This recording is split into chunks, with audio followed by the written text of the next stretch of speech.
Hello friends, स्वागत आहे तुमचं आपल्या यूट्यूब चॅनलवर। आज मी बनवणार आहे अख्खा मसूर।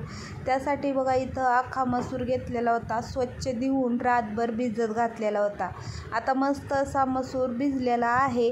तर आता याला ना आपण कुकरला लावून 2 शिट्ट्या वाजवून घेणार आहे। सगळ्यात पहिलं याच्यामध्ये पाणी घातलं, थोडंसं धुवून घेतलेलं आहे।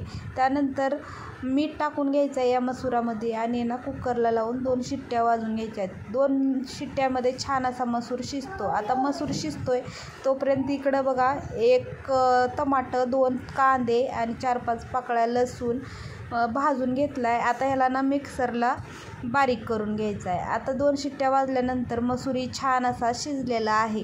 दुसऱ्या साईडला बघा कढई ठेवलेली आहे गॅसवर।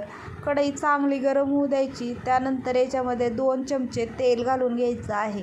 तेल चांगलं गरम होऊ द्यायचं। त्याच्यानंतर याच्यामध्ये 1 चमचा जिरे घालून घ्यायचे। जिरे चांगले फुलले की त्याच्यानंतर ना कांदा आणि टमाट्याची जी पेस्ट वाटून ठेवलेली होती ती घालून घ्यायची आहे।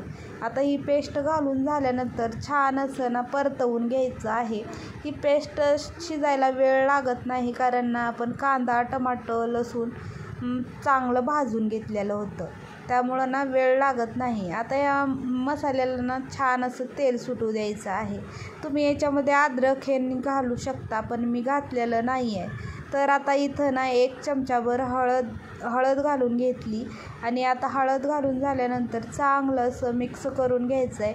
आता याला छान असं ना तेल सुटेपर्यंत परतवून घ्यायचं आहे। तर आता इथं बघू शकता छान असं तेल सुटले। त्यानंतर 1 चमचा लाल तिखट घालून घेतलेला आहे आणि सोबतच 1 ते 1.5 चमचा ना कांदा लसूण मसाला घालून घ्यायचा आहे। आता हे घालून झाल्यानंतर आता याला छान असं मिक्स करून घ्यायचं आणि ना याच्यामध्ये थोडंसं ना मी गरम पाणी घालून घेणार आहे, जेणेकरून मसाले खाली चिटकू नये।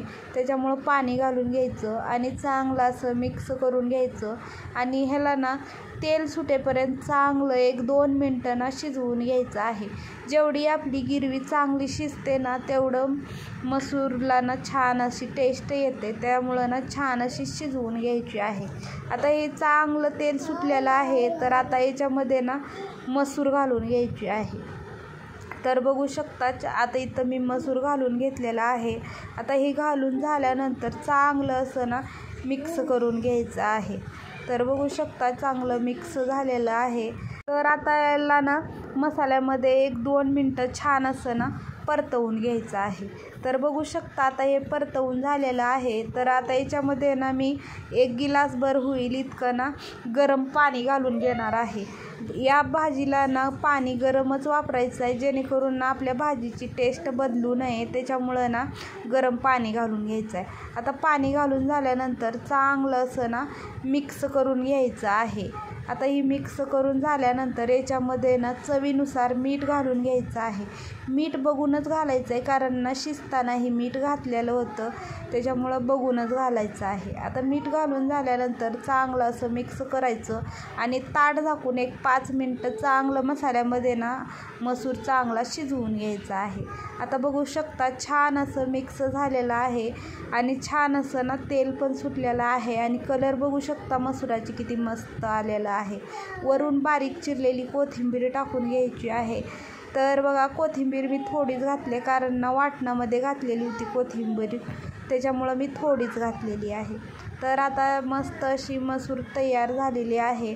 तर आता ना याला थंड होऊ द्यायचं आहे। थंड झाल्यानंतर बघू शकता आपल्या ना मसुराला मस्त असा ना कलर आलेला आहे। अगदी कमी मसाल्यामध्ये अख्खा मसूर तयार झालेला आहे आणि ना याला तुम्ही भातासोबत किंवा चपातीसोबत, भाकरीसोबत कशासोबतही खाऊ शकता, खूप छान लागते। जर तुम्हाला माझी रेसिपी आवडली असेल तर लाईक करा, कमेंट करा, शेअर करा आणि सबस्क्राईब करा।